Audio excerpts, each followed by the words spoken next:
तो hi guys, ठंडी से हमारी गाड़ फट रही है।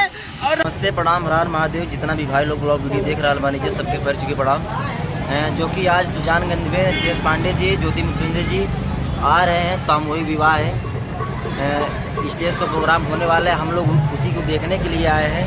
बैकग्राउंड देखिए, जितने भी लोग